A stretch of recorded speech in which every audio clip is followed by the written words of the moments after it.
Friends, કેમ છો બધા? માહિર વેજ કિચનમાં તમારું સ્વાગત છે. ફ્રેન્ડ્સ, આજે હું તમારી જોડે શેર કરવા જઈ રહી છું ફરાળી મેસૂબ, એટલે કે મગફળીનો મેસૂબ. તો એના માટે આપણે એક બાઉલ મગફળી લીધી છે શેકેલી, અને એક બાઉલ ખાંડ અને એક બાઉલ ઘી, સરખે સરખું એકદમ પરફેક્ટ માપથી આ રીતે આપણે કરશું. હવે મિક્સી બાઉલમાં આપણી મગફળી છે અને પીસી લેશું, અને એને પલ્સ મોડમાં પીસવાની છે, ચાલુ બંધ કરીને, જેથી કરીને એનું તેલ છે એ બહાર ન નીકળે. આ રીતે આપણે મગફળીને સરસ ક્રશ કરી લેવાનું છે, અને તમે જોઈ શકો છો એકદમ સરસ એનો ભૂકો થઈ ગયો છે અને તેલ પણ આપણું બહાર નથી આવ્યું. તો આ રીતે એને એક મોટા વાસણમાં કાઢી લેશું. હવે જે વાટકીથી આપણે માપ લીધું એનાથી ચોથા ભાગનું આપણે એમાં પાણી એડ કરી દઈશું. પછી એકદમ સરસ આપણે એને મિક્સ કરી લઈશું પાણી સાથે મગફળીને.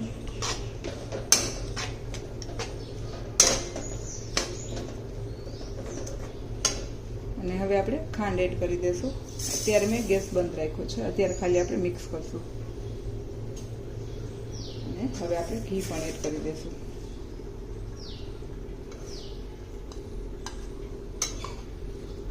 જો ઘી તમે પીગાડેલું લેતા હોય તો એને સવા વાટકી કરી નાખવાનું છે, કે કોઈ પણ તમે જે મેજરમેન્ટ લીધું હોય એનું સવા વાટકી કે સવા બાઉલ કે જે કપ લીધો હોય એના માપનું. અને જામેલું છે તો આપણે એક જે માપ લીધો છે એક બાઉલ જેટલો. હવે આપણે એકદમ સરસ આને મિક્સ કરી લઈશું.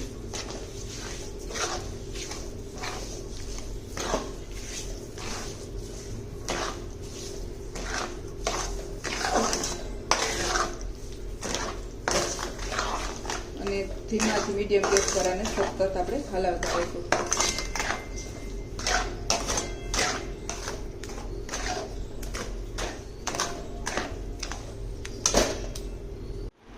આપણે ચલાવતા જશું એમાં આપણું ઘી છે એકદમ સરસ મિક્સ થઈ અને ફરી પાછું પીગળવાનું છે. એટલે ઘી પીગળેલું હોય એને ફરી પાછું આપણે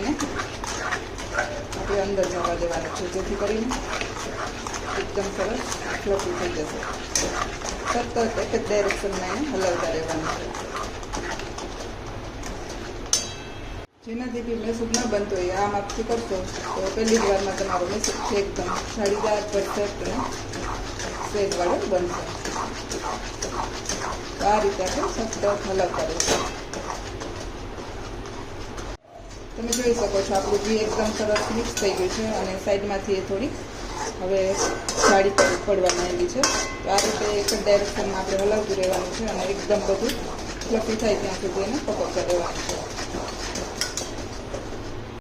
ટોટલ આપણે 12 મિનિટ જેટલો ટાઈમ લાગશે. 2 મિનિટ આપણે એમને હલાવશું અને 10 મિનિટ કન્ટિન્યુઅસલી આમને હલાવશું.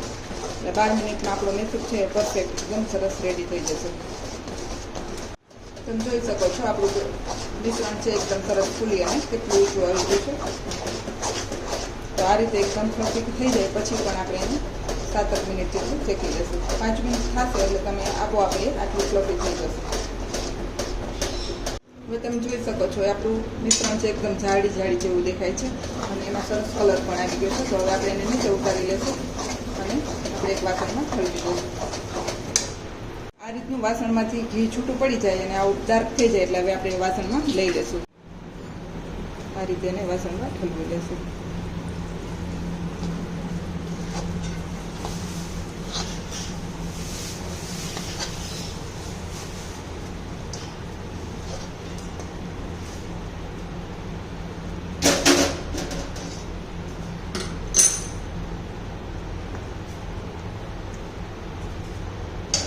અને હવે આપણે એને હલાવવાનું પણ નથી, એ આપોઆપ ઘી છે એ અંદર વહી જાય અને આપોઆપ સેટ થઈ જાય ત્યાં સુધી એને આ રીતે રાખી દઈશું. આ રીતે આપણે એને ફોઇલ ઢાંકી દઈશું, જેથી કરીને છે એ સરસ સેટ થઈ જાય.